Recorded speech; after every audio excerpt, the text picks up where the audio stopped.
여보세요? 누구세요? Have you started when the phone rings? I've been in a bit of a K-drama slump.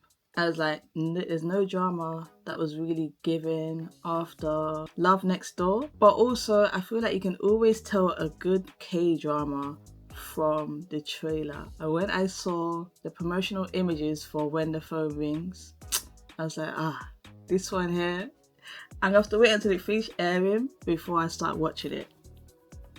But what did I do? I started it with a friend, and then it was game over from then. I was just like, oh my gosh, I've been baited. I'm on the bait. But the good thing is, I'm making this video because it sparks many things in my brain, and as a writer, I felt like it was good study for the characters and how they kicked off episode 1 and got me hooked. So in today's video, I'm planning on doing a character analysis of the male and the female characters, but I'm going to separate them into 2 different videos. So this one's going to be focused on the male lead, first impressions, the setup of the mask, because I've been writing a short story piece for submission, and the theme is mask and how that plays a role in everyday life, especially as adults. And I felt like this drama is picking my brain in a way that's helping me to better focus on certain areas for my short story, but it's also good to see it play out on the screen. And I'm not gonna lie, I made some crazy notes. I don't know if you can see that, but it was so needed. By the way, a quick introduction of me. My name is Chiamaka Nicely, and this is my channel, Nicely Crafted. I didn't really intend to do K-drama analysis because I normally just keep that to myself, but I'm so tired of just having all these ideas flow through me, taking up all my energy, and then just noting it down in my notepad to then just be left. And I feel like I should share it. It's great content, and it's good to also see if other people pick up on what I pick up on, or just like bounce off ideas and compare notes. So I'm going to start doing that and start doing more videos where I am breaking down certain characters in K-dramas from the writer's perspective. It's also just going to help me to better articulate my thoughts and not to just keep them as words on a page. This channel is also dedicated to just me expressing myself as a writer, my writer's journey, and the books that I have released and will continue to be releasing. As for today's video, let's jump right into the overview. I feel like I'm terrible at overview, so I'm just going to read what is on my dramas list. Baek Sauni comes from a prestigious political family, and he became the youngest presidential spokesman in Korea. His background also includes time spent as a war correspondent, hostage negotiator, and main news anchor. He married Hong Hoo-ju 3 years ago. She is the second daughter of a newspaper proprietor. She has mutism due to an accident she had when she was little. She works as a sign language interpreter in court and on television.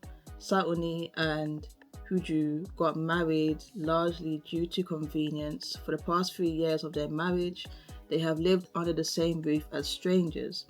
One day, Hoo-ju is kidnapped by an unidentified person. This changes their marriage life. So my first impression of Sauni is that he is a prestigious individual. Honestly, his eyes, I was looking at his eyes, I was like, yo, that can cut, and he's really nailing the Western bitch face. And the actor who plays him, he's an Aries, so rightly so. I feel like we do it the best. And the face that he's wearing is like, that's me when I'm moody, or I just want people to leave me alone. All jokes aside, he's really nailing the cold masculine archetype, and it's like the typical archetype of the cold man who guards his apart. You never really guess his intentions unless he explicitly says so, or you're very observant and you can pick apart certain things. And as for the actor who plays him, Yoo Young-suk, I feel like this is his best character yet. Just the way that he's presented, the aesthetics around him, yeah man, quality stuff. One thing that I noticed as episode 1 progressed was that he wears a mask for the public, while privately he has slightly different feelings and thoughts about certain things. But it's like the mask is there for the public in terms of professionalism and the state that his family is in. And I feel like it's very normal to see dramas where you're seeing like chaebol or very wealthy families having the dynamic of the parents pressuring the child to be a certain way, and that is shown in this drama, hence the need for his mask. But when it comes to his wife, did I mention this video is going to have spoilers? When it comes to his wife, she is close to him, but she's not as close as she thinks. How to describe this? Oh my gosh, this is terrible. When it comes to his wife, they have a very particular relationship where it's all for show on paper, but to the public, nobody knows of her. And so when it comes to the scene where she is now being threatened as a hostage by her kidnapper, you see the dynamic between Saoni and Huju. I feel like I'm butchering her name, but yo. You see the dynamic between them two in the sense of his mask is fully strapped on and she cannot see beyond it and see that he is an individual who cares, but he's not going to show that. He's going to do so with words and action. In terms of the writing, in the opening scene, they did start off with the showing Korea, the city, and then they were showing like the car with the male lead being driven inside it, and then he's going towards a party, and then he steps out. You see his watch, his shoes, how he meets with his wife, who the public doesn't know is his wife.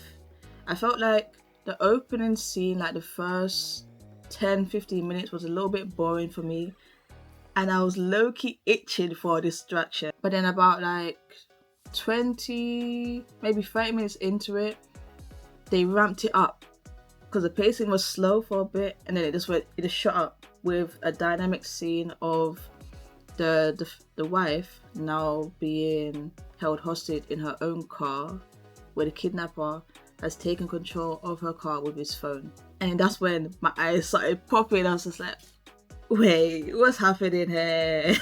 What is going on? Because all of a sudden there's this action, and then they had me hooked from there. One thing I will note though is how they set it up, the plot twist. I struggle with this when I'm writing, but seeing it on screen, I was able to identify this one key moment when they foreshadowed the change that would create the plot twist, and that was in the voice. So initially, the kidnapper spoke with a stutter, and then the second time, when he spoke with the male lead, he didn't have a stutter.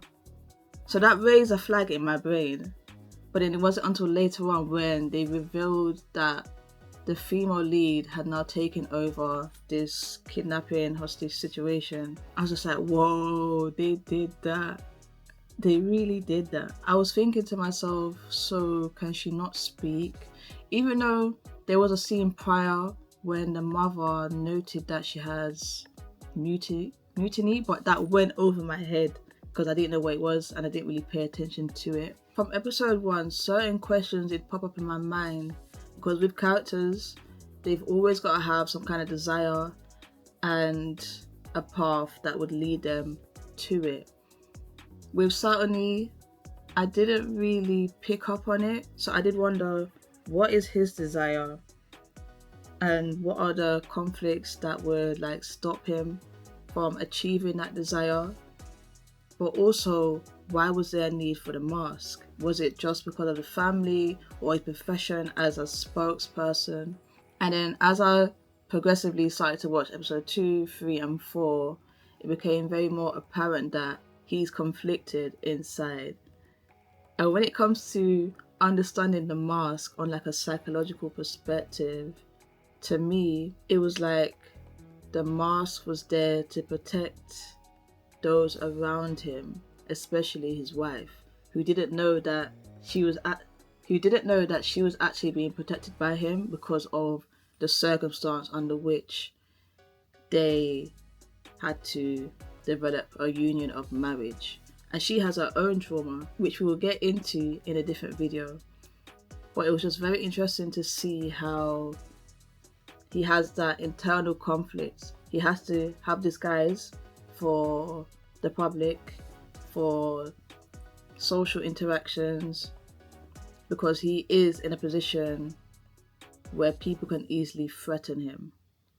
But then you also start to see with like the romance and just how his wife is being threatened with her life, that there's a part of him inside itching to now get rid of the mask or let it slip a bit. And it does start to slip in so many very intricate ways, especially when it comes to how he communicates with his wife, who does the whole sign languaging thing. As with anything, it's always your childhood which ends up constructing who you will be as an adult. And with Saturni, this is seen, I think, in episode 3 and 4, with how he interacts with his family. From young, his mother has forced upon him how she wants him to be. So he's now had to be this model. And I feel like the mask integrated with that model, but then behind it, he still tried to keep himself in a certain way, in power especially. And that's where the wife comes into play, because he, spoiler, he chose her. Initially, he was supposed to marry her older sister, but then he decided, no, I'm going to marry the other sister. And I felt like that was his power play, and it was almost representative of the one thing that he was able to control. Otherwise, if it did play out the way that it was supposed to, with the two families, Pak and Hong, coming together in a way that their parents had planned, he would have fully been in that box, locked in. But he is utilizing Hiju as his hostage to probably eventually free himself totally from the mask. But what I find deeply compelling about his character is he is a former news anchor, so he has the speech, the language, the way of communication on lock. But then when it comes to him and his wife, there's a disconnect, there's a distance that is starting to be bridged from episode 1 to episode 4, when she starts to communicate a whole lot more with sign language and of course through texting on the phone. But what makes his character compelling in that sense is now he's in territory that he cannot control. He never actually thought of, because he did start to wonder, do I know my wife the way that I thought I did? Which also goes to show that she's wearing a mask too. And I didn't really clock it like that when I first watched it. Next video, I will break that one down. Also, what's very interesting is through him no longer having the control that he thought he did have over the female lead, it's like now he's getting curious. It's brightening him up in a certain way that he never thought possible, because his life is very rigid. But with change comes such a shift that I'm so excited to see later on after episode 4, because the way that they left episode 4, I was just like, I can see where this can go, and I'm loving the conflicts and the build up, which is also just inspiring me to just write certain stories that would be similar. But I just like the psychology of his character, because as the Japanese say, we wear 3 masks, one for the public, one for family and friends, those who are close to us, and the other one is strictly just for ourselves. And the best scenes from episode 1, which I really liked and was starting to just show how the male lead and the female lead disconnect when it comes to like communication, was during the party when she was basically interpreting for the people who they were talking to, and then after that interaction, the male lead and the female lead had their own sort of argument, but he didn't know that she was arguing with him, and she was basically communicating her emotions and just showing how what he's saying and what he's doing are two different things. And I just felt like the expression that was on his face, it was so interesting and so compelling to just watch. It was sort of like he was trying to understand her, but at the same time he couldn't understand her. And I just really liked it, to be honest. It was set up very, very well. What do you guys think? Do you like his character? Do you not? Are there certain things that you're nitpicking that are just such a turn off? Or are you highly, highly obsessed? So thank you guys for watching. Stay tuned to the next video where I will be talking about Hong Hee-do and her characterization, which I feel is very, very interesting because I discovered something literally yesterday which I can relate to, and I'm sure many other females can.